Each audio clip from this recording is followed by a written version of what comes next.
please subscribe to our YouTube channel for more videos.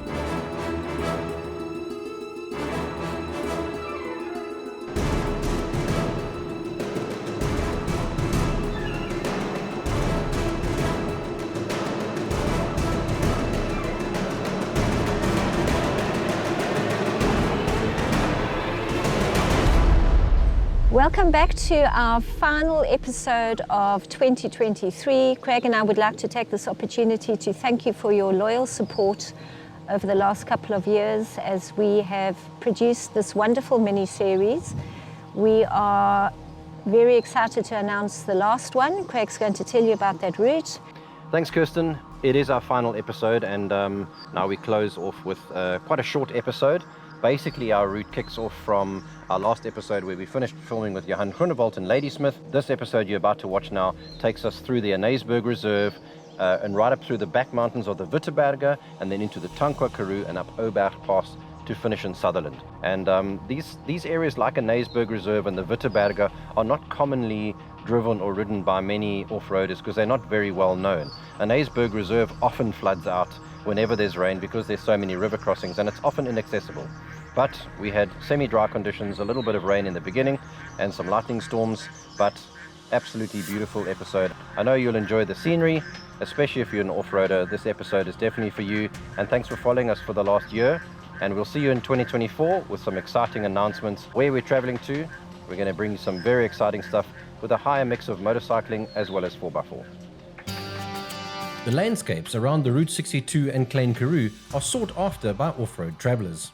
This region, from Ladismith through Anysberg Reserve, is covered in the new Tracks4Africa Cape to Addo paper map series. The maps have high detail of minor gravel roads, including travel times and distances. Scenic routes and mountain passes are highlighted. Good morning and welcome to Ladismith on the Route 62 in the Western Cape. As you would have seen from our previous episode, we followed Johan Groenewald from Tracks4Africa all the way through the Kloof and right the way around the Perdebond Road back into Van Wyksdorp and then up and finished in Ladismith.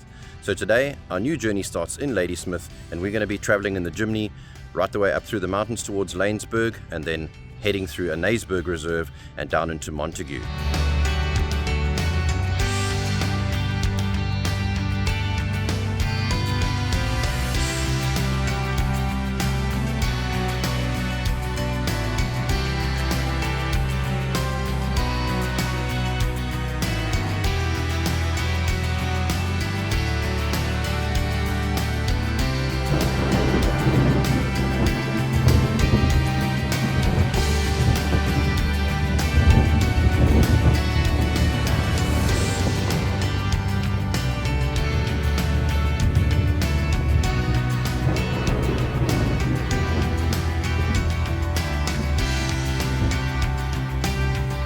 We've actually just entered Anysberg Reserve now, and as we were coming into the reserve we saw quite a lot of rain and there were a few really massive lightning strikes, and as we're coming into the reserve now, up on the mountain is a big fire, and it's so high up we know there's no humans up there, and it can only be from the strikes we've just seen now.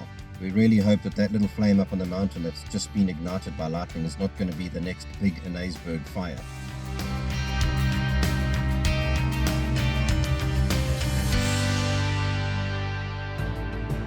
The 62,500 hectare Anysberg Nature Reserve is situated in the Klein Karoo. The central mountain is named after the spice aniseed, which is found growing wild in the reserve. Fed by three rivers, the Prince River, the Anysriver and the Touwsriver, the reserve boasts over 180 species of birdlife and several species of antelope such as gemsbok and eland. Self-catering chalets and campsites are available, though at the time of filming, the chalets were being refurbished and were scheduled to be operational in early 2024. A variety of hiking trails and mountain biking routes are marked within the reserve.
Another wonderful morning in Montagu. Our route today takes us out of Montagu, up the Koo Valley, and all the way around to the top on the N1.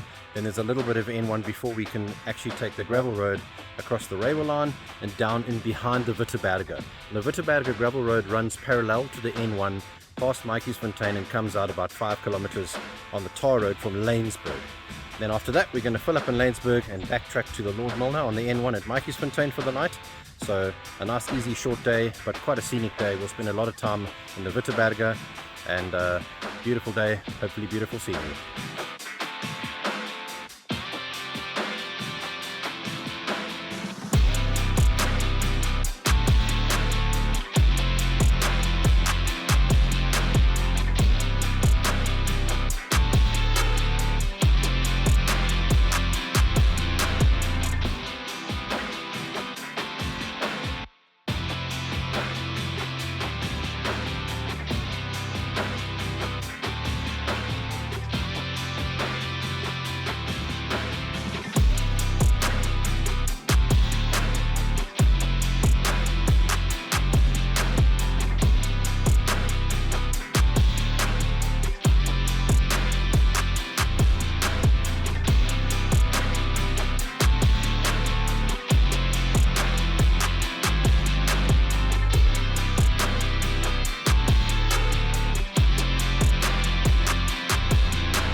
Good morning from the historical town of Majtiesfontein. Behind me is the Lord Milner Hotel, and we chose this stop purely because of its location. Yesterday we did the Witteberge and filled up in Laingsberg and came and spent the night in Majtiesfontein, because today, which is the final day of filming for season 2, we're going to be going right up towards Sutherland and then turning into the Tankwa Karoo, and we're going to be heading up Ouberg Pass. Now, there are lots of spectacular passes in South Africa, but certainly Ouberg Pass has the most incredible view. There's literally nothing in front of you, and the pass goes from the bottom of the Tankwa Karoo and it climbs the entire Klein Roggeveld escarpment up to the plateau where Sutherland is, and it has an incredible view of the entire Tankwa Karoo and Cedarburg. In fact, you can see Tafelberg and Cedarburg from it, which is about 300 kilometers away. So it is an incredibly spectacular pass, and certainly hope that this morning we don't have a lot of wind and we can get our drone up and follow the Jimny up Ouberg Pass.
Season 3 of the Tracks for Africa mini-series, Kirsten and I take the Jimny into some of the lesser-known tracks and passes of the Cape to Addo route.